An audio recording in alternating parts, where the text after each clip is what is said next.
A new ESPN documentary about Katie Meyer, the former Stanford soccer goalie who died by suicide in 2022, brings chilling video to the surface. Save, the Katie Meyer Story, will air at 11 a.m. Eastern Time on ESPN Saturday and stream afterward on ESPN+. Directed by Jennifer Carson Strauss, the film deftly weaves interviews, video, and a wrongful death lawsuit filed by Meyer's parents against Stanford. In 2022, she was found dead in her dorm room the day after learning she faced possible expulsion for accidentally or intentionally spilling hot coffee on a Stanford football player. The film opens with footage of Meyer, then captain of the soccer team, sitting next to her father, Steve. It was February 2022, and he had driven to Stanford from the family's home in Southern California.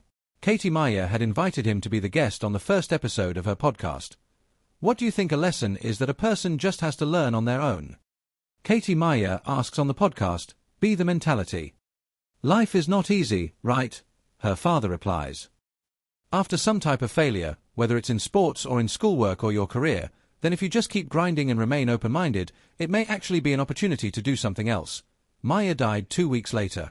She was 22. Her parents say they were unaware of the disciplinary matter and, if they had been, that their daughter would be alive today. Katie's death was a tragedy, Mostofi said. It was heartbreaking for her family, for everyone who knew her, and for our entire community. Though we continue to respond to the litigation brought by the family, that fact does not diminish our deep sympathy for her loss and our continuing support for everyone impacted in our community. The film captures Meyer's charisma, sheds light on her life and death, and delves into her parents' civil lawsuit, which is set to go to trial in April 2026. The podcast episode was the only one recorded by Meyer. D. Mostofi, Stanford's assistant vice president for external communications, told USA Today Sports the school has not seen ESPN's documentary, so could not her parents fault Stanford in their lawsuit. Filed November 23, 2022, with the Santa Clara Superior Court of California, it alleges the disciplinary matter against Meyer was conducted negligently and recklessly. Stanford points to Meyer's parents. 6 days before Meyer was found dead, according to a Stanford legal filing, she rehearsed in front of teachers an oral presentation she would make to the class about her family relationships before she came to Stanford. Comment on it. Her parents fault Stanford in their lawsuit.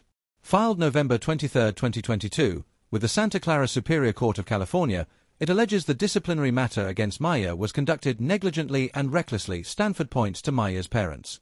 6 days before Meyer was found dead, according to a Stanford legal filing, she rehearsed in front of teachers an oral presentation she would make to the class about her family relationships before she came to Stanford. Later, Meyer recalls not being good enough to play as a freshman at Stanford. Respond her father, "I actually thought it was a blessing in disguise," adding he thought it gave her time to get acclimated. The following year, Meyer's clutch play helped propel Stanford to the national championship. On the podcast, she recalls running across the field to celebrate with her father and Mom, Steve Meyer says, and Mom, Katie Meyer says. Mom was there, too. As the podcast wrapped up, Meyer checked her laptop screen to see who had posted questions and comments. Her mom had checked in, and Meyer read the words aloud. "I am very vociferous about my connection to Stanford and always have been. Foudy, who played there from 1989 to 1991 and graduated from the university in 1993, told USA Today Sports this week. Love my time there." Her connection to Stanford is not disclosed in the documentary. When asked by USA Today Sports whether doing so was discussed, Foudy replied, "We didn't talk about it."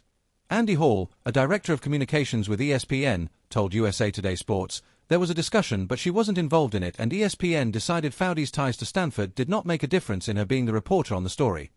I get why they didn't want to get on camera, and I knew that was probably going to be difficult," Foudy said of Stanford. "But yeah, I also knew it was a story that I think was important to tell. And as hard as it was, it's a story that definitely people needed to hear." In the documentary, Foudy asks tough but fair questions of Stanford. The school declined to have representatives appear on camera and responded to questions in writing, according to Foudy. Meyer's parents were interviewed extensively on camera.